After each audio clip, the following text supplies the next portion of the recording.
Every one welcome back. ನೀವು ನೋಡ್ತಾ ಇದ್ದಾರೆ ಇಂಟೆಲಿಜೆಂಟ್ ಗುರು ಯೂಟ್ಯೂಬ್ ಚಾನಲ್. ಇವತ್ತು ಯಾವ ಸಿನಿಮಾ ರಿವ್ಯೂ ಅಂದರೆ ಮೂರನೇ ಕೃಷ್ಣಪ್ಪ ಸಿನಿಮಾ ರಿವ್ಯೂ ಮಾಡ್ತಾ ಇದ್ದೀನಿ.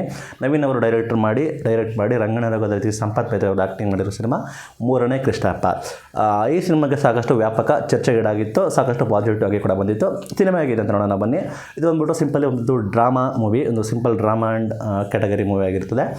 ಈ ಸಿನಿಮಾದಲ್ಲಿ ಜಾಸ್ತಿ ನಾವೇನು ಎಕ್ಸ್ಪೆಕ್ಟೇಷನ್ ಇಟ್ಕೊಳ್ಳೋಕ್ಕಾಗೋದಿಲ್ಲ. ಆಲ್ರೆಡಿ ನಿಮಗೆ ಗೊತ್ತಿರೋ ಹಾಗೆ ಕ್ಯಾರೆಕ್ಟರ್ ನೋಡಿದ್ರೆ ಸಿಂಪಲ್ಲಾಗಿ ಸಿನಿಮಾದಲ್ಲಿ ಒಂದು ಹಳ್ಳಿಯಲ್ಲಿ ನಡೆಯೋ ಒಂದು ಎಲೆಕ್ಷನ್ ಸಂಬಂಧ ನಡೆಯೋ ಬೆಳವಣಿಗೆಯ ಬಗ್ಗೆ ಪೂರ್ತಿ ಸಿನಿಮಾ ಕೂಡ ಬಂದಿದೆ. ಎಸ್ಪೆಷಲಿ ಬಂದ್ಬಿಟ್ಟು ಸಿನಿಮಾದಲ್ಲಿ ನನಗೆ ಮೇಜರ್ ಏನು ಇಷ್ಟ ಆಯಿತು ಅಂದರೆ ಸ್ವಲ್ಪ ಕೆಲವೊಂದು ಕಾಮಿಡಿ ಸೀನ್ ಕೂಡ ಇಷ್ಟ ಆಯಿತು. ಎಸ್ಪೆಷಲಿ ಬಂದ್ಬಿಟ್ಟು ಕ್ಲೈಮ್ಯಾಕ್ಸ್ ಕೂಡ ಇಷ್ಟ ಆಯಿತು. ಒಂದು ರೇಂಜಿಗೆ ನಾರ್ಮಲ್ ಆಗಿ ಹೋಗೋ ಮೂವಿಗೆ ಒಂದು ರೇಂಜಿಗೆ ಸಣ್ಣ ಮಟ್ಟದಲ್ಲಿ ಟರ್ನ್ ಕೂಡ ಕೊಟ್ಟಿದ್ದಾರೆ. ಅದು ಬಿಟ್ಟರೆ ಆ್ಯಕ್ಟಿಂಗ್ ಕೂಡ ಚೆನ್ನಾಗಿ ಮಾಡಿದ್ದಾರೆ. ಮೇಯ್ನಾಗಿ ಹಳ್ಳಿ ಥೀಮ್ಗಳು, ಮೇಕಿಂಗ್ಗಳು ಕೂಡ ಇಷ್ಟ ಆಯಿತು. ಸಿನಿಮಾದ ಕತೆಗೆ ಬರೋದಾದರೆ ರಂಗನಾಥ್ ಅವರು ಒಬ್ಬರು ಪೊಲಿಟಿಷಿಯನ್ ಆಗಿರ್ತಾರೆ ಒಂದು ಹಳ್ಳಿಯಲ್ಲಿ, ಗ್ರಾಮ ಪಂಚಾಯಿತಿಯಲ್ಲಿ. ನಂತರ ನೆಕ್ಸ್ಟ್ ಅವರು ಎಲೆಕ್ಷನ್ಗೆ ಪಾರ್ಟಿಸಿಪೇಟ್ ಮಾಡಬೇಕಾಗುತ್ತೆ.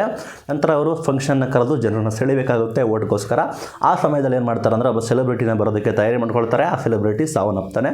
ನಂತರ ಯಾರನ್ನು ಕರೆಸೋದು ಅಂತೇಳಿ ಯೋಚನೆಗೀಡಾಗಿ ಅವರಲ್ಲಿರೋ ಮೇಷ್ಟ್ರು ಅವ್ರನ್ನ ಕಾಂಟ್ಯಾಕ್ಟ್ ಮಾಡ್ತಾರೆ. ಅವರೇ ಸಂಪತ್ ಅಂತ.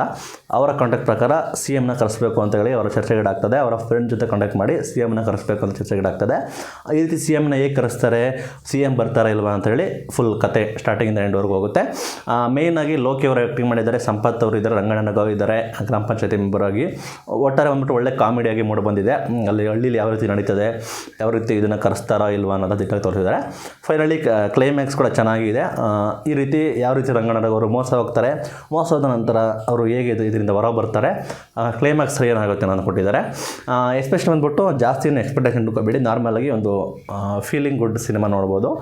ತೀರಾ ಎಕ್ಸ್ಪೆಕ್ಟೇಷನು ಆ ರೀತಿ ಏನು ಕಂಪೇರ್ ಮಾಡಬೇಡಿ. ಪರವಾಗಿಲ್ಲಪ್ಪ ಒಂದು ಸಿನಿಮಾ ನೋಡೋದು ಪರವಾಗಿಲ್ಲ ಓಕೆ ಅಂತೇಳಿ ನೋಡೋ ಅಂಥ ಸಿನಿಮಾ ಆಗಿರ್ತದೆ. ಹಳ್ಳಿ ಸೊಬಗು, ಅದು ಆ್ಯಕ್ಟಿಂಗ್ ಎಲ್ಲ ಚೆನ್ನಾಗಿದೆ. ರಂಗನಾಥ್ ಅವ್ರ ಆ್ಯಕ್ಟಿಂಗ್ ಬಗ್ಗೆ ಮಾತಾಡೋದಿಲ್ಲ, ಸಂಪತ್ ಅವರು ಚೆನ್ನಾಗಿ ಆ್ಯಕ್ಟಿಂಗ್ ಮಾಡಿದ್ದಾರೆ. ನಂತರ ಕ್ಲೈಮ್ಯಾಕ್ಸಲ್ಲಿ ಬಂದ್ಬಿಟ್ಟು ಒಂದೊಳ್ಳೆ ಮೆಸೇಜ್ನ ಕೊಟ್ಟಿದ್ದಾರೆ, ಈ ರೀತಿ ಹಿಂಗಾಗುತ್ತೆ ಅಂತ. ಇಷ್ಟೇ ಸಿನಿಮಾದಲ್ಲಿ. ಈ ರೀತಿ ಮೇಜರ್ ಟ್ವಿಸ್ಟ್ ಆ್ಯಂಡ್ ಟರ್ನ್ಗಳು ಕೂಡ ಏನೂ ಇಲ್ಲ. ಸಿನಿಮಾ ಹೋಗ್ತಾ ಇರುತ್ತೆ, ನಾವು ಎಕ್ಸ್ಪೆಕ್ಟ್ ಮಾಡಿದೋ ಹಾಗೆ ನಾವು ಏನು ಎಕ್ಸ್ಪೆಕ್ಟ್ ಮಾಡಿದ್ವಿ ಅದೇ ರೀತಿ ಆಗ್ತಾ ಹೋಗುತ್ತೆ. ಆ ರೀತಿ ಏನು ಟ್ವಿಸ್ಟ್ ಟರ್ನ್ಗಳು ಕೂಡ ಇಲ್ಲ. ಕ್ಲೈಮ್ಯಾಕ್ಸ್ ಓಕೆ, ಅಕ್ಸೆಪ್ಟೇಬಲ್, ಪರವಾಗಿಲ್ಲ. ಇಷ್ಟು ನೋಡಿದ್ಕೋ ಕ್ಲೈಮ್ಯಾಕ್ಸ್ ಓಕೆ ಅನ್ನಿಸ್ತು ಅಂತ ಹೇಳಿದೆ. ಆರಾಮಾಗಿ ನೋಡ್ಬೋದು. ಸಿನಿಮಾ ಚೆನ್ನಾಗಿದೆ.